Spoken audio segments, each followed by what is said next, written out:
Hello DVC friends, and welcome to our DVC journey. Today we're going to be discussing 10 mistakes to avoid when purchasing DVC points, whether it be direct from DVC or from DVC resale. So let's go ahead and get started. Number one is not buying where you want to stay. This is important because you're going to want to have that 11-month booking window. And what that means is that you get a jump start or a head start on booking your reservation at your home resort over those that have a home resort at another location.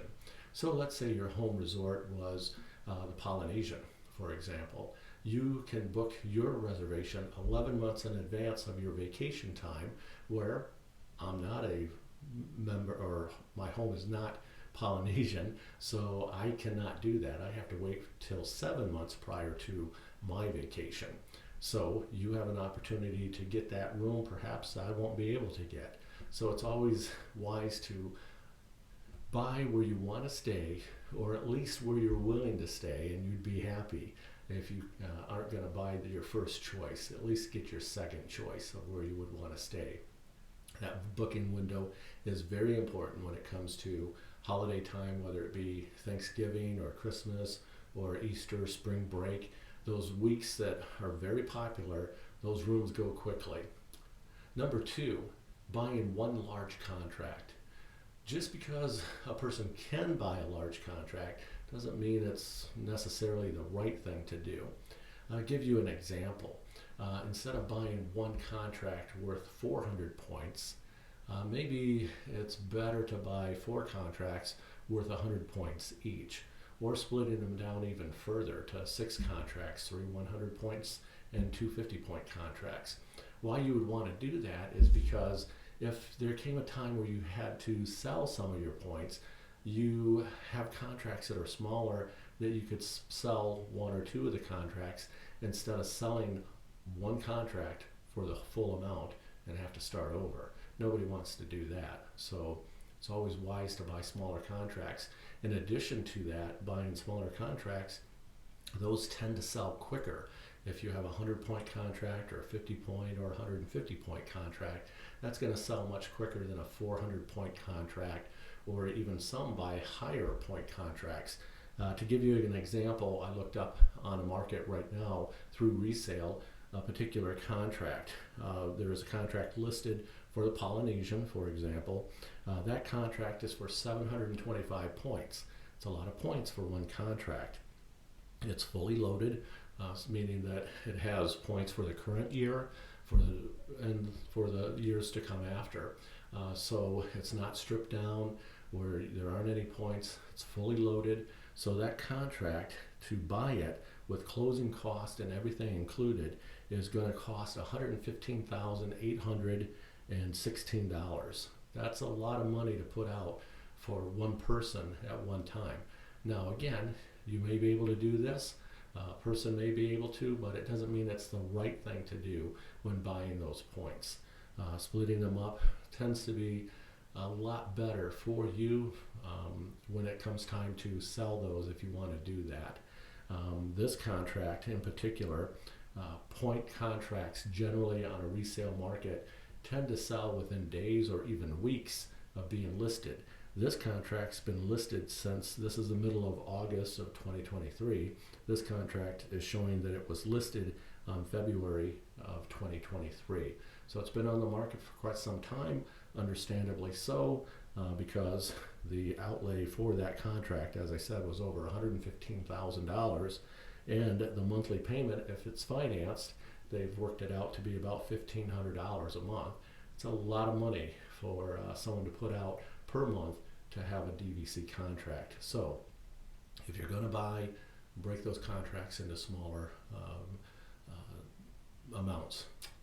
The next one is not buying enough points. That's the other side. When you buy your points, and as we did, you calculate those, you look at the point chart for how many points it costs when you're going to be vacationing. Everybody kind of has an idea of when they're going to vacation.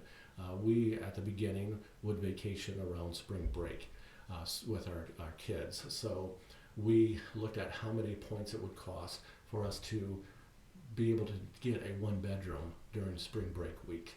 right around that time. So we bought that many points. Well, Disney can reallocate the number of points throughout the year. When we bought, there were 5 different categories of when you could use your points. And now there's 7. So it's the same amount of points, but they're broken up into different areas. And those of us that have been DVC members for a bit of time remember that Friday nights and Saturday nights were a higher point cost. So a lot of people would come in on Sunday and leave Friday and not pay the higher point cost for Saturday and Sunday. So there was for Friday and Saturday. So there was an equalization of points that they spread out so that people would start staying on the weekends and not just stay during the cheaper point cost throughout the week. So that buying enough points, you never know when Disney's going to reallocate things, and being short, 10 or 15 points can wreak havoc where you're going to have to borrow points continually, and eventually that you could run into a problem. So calculate how many points you need. The rule of thumb is once you find out how many points you need, add another 5 or 10% to that, and that way you're prepared for that change if it comes again. It may not, but buy a few more extra points, and if anything, maybe you'll get an extra day if you don't end up using them. Going on to the next item, number 4, not doing your homework. Back when we bought points, there wasn't YouTube, so these videos weren't available to get help from other members or other avenues to pursue. So we kind of had to learn it on our own and talk to other members when we would see them at Disney or what have you, compare notes kind of a thing. So doing your homework prior to buying into DVC certainly is important. Don't make that mistake of just while you're on vacation buying points without checking into buying points direct, buying how many points you need, what use year, buying resale, all of those things. Doing homework will save you a lot of headaches. The other item, number 5, is not visiting the resort that you're buying into for your home resort. All the resorts are wonderful, they're beautiful, you look at pictures and not a problem. But once you get there, say you, for example, stayed at Old Key West, they all have large floor plans, very nice resort, large floor plans. They're all nice resorts, but you go to some of the other resorts, the rooms are smaller. They're laid out differently. One thing that we certainly have noticed is at staying Old Key West, we have a large kitchen area. If we go in a 2-bedroom, if we go to a 2-bedroom over at Saratoga Springs, it's a smaller kitchen area and a smaller living room area. So that could throw you off not knowing, wow, I wish I would have visited the resort, gone through a room, seen what was available, how it was laid out, am I going to be there? The other thing about visiting a resort, Animal Kingdom, love Animal Kingdom, but if that is your home resort because you bought into it because it seems like a neat resort, love it, but if you fly in, you have to realize that resort is further out than any other resort, so you have to rely on either Uber or Lyft or the bus system to get you around, and that can be a little bit difficult, depending on what you're looking to do. And being closer at one of the other resorts might be better if you're constantly flying and not renting a car. Our daughter and her husband now, they honeymooned and they stayed at Animal Kingdom. This was several years ago, before Uber and Lyft and all of that, and they had to call taxis, not wanting to. The bus system will only take you to Disney property. They had to leave property, and they had to pay a lot for taxis to go out to a grocery store and get things. So keep that in mind. One other thing to keep in mind before we go on to number 6 is if you're liking this video, the information that you're getting, like our channel, please hit the like button and subscribe. We sure would appreciate it. It will help get our information that we're sharing out to other people like yourself. So going on to number 6, making sure that as much as possible only having one use year. You may have heard this before. Use year is important by having one of them. If you have several use years, it's hard to keep track of those points. You have several, depending on how many use years you have more than one member number. You have to transfer points from one member number to another when you're making a reservation to be able to stay your full stay. That can be difficult to juggle. You have different dates that you have to bank your points to keep track of all of that. Sometimes it's hard enough just to keep track of one of them, let alone having 2, 3, or 4 use years. Number 7 is not paying attention to dues. Sometimes it may be where you look at something that's enticing as far as a contract. The points are less expensive. For example, I looked up that Hilton Head.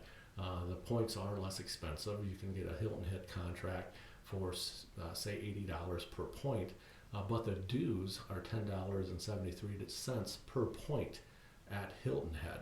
Whereas if you bought at Saratoga, you're going to pay a higher per point cost, 125, 130, depending on what the situation is. Maybe it's 115, but your dues are $7.86 per point. So that's close to $3 less per point at Saratoga versus going over and buying a Hilton Head contract, which you've saved on per point cost. You will end up spending on your dues. So it's not always what it seems to be by buying a cheaper contract, a less expensive contract going on. Not counting the cost. Of course, we talked about buying the contract, how much it is per point. We talked about maintenance fees, the dues that are expensive. So you calculate all of that. If you're going to finance, of course, you find out what the interest rate is for your contract that you're buying. But you also have to keep in mind is flying to your destination if you're going to fly, or buying tickets at the park. There's so much more, because once you get down there, are you going to eat at the room because one bedroom's on up, have a kitchen, or are you planning on dining out? Well, there's an expense there. So counting the costs, what's going to be in your budget, figuring that out, as well as buying your contract, paying your dues, what interest rate if you're financing. Number 9, buying into several resorts. A lot of times you'll hear locals, there's others too, but a lot of times locals, you'll hear that they have a small contract at this location, at this resort, say it's Riviera, and then they have a small contract at Wilderness at Copper Creek, and then they have a small contract over at Grand Floridian, and a small contract at Polynesian, because they want to be able to have an 11-month booking window. Well, if you're living local and you're taking shorter trips, or close by at least, and taking shorter trips, weekend trips or things of that nature, that could work out for you, not a problem. But if you're ones that take a full week, you will not get your 11-month booking window because you have 4 different resorts. You can only use the 11-month window at the contract of where you're staying, where you're booking that. So if you're booking at Copper Creek, you cannot do 11 months on your Polynesian or your Grand Floridian or any other Saratoga Springs resort for Copper Creek. You can only use those at the 7-month window. So you hear people breaking them up and doing several different resorts. That may not work out for you when you need an 11-month window. If you're very flexible on your time of where you're staying and whatever it is that is available, that may work out for you. But sometimes you need that 11-month window. We've never really had a problem getting what we wanted at 7 months at any of the resorts, but lately it's become harder and harder. So you really want to consider that point as far as how many resorts are you going to buy into and spread your points over, because you're going to miss out on that 11-month booking window if you have a situation like that. And finally, number 10, viewing it as an investment. It's not wise to view DVC as an investment. For someone that says, well, I'm going to buy into DVC, I hear it's a great thing, it holds its value, and I'll sell it in 2 or 3 years if I don't end up liking it. Well, it's not an investment. You cannot rely on that. What it is, we like to look at it as an investment in our family's vacations. That's what we look at it as, investment in our family's vacations.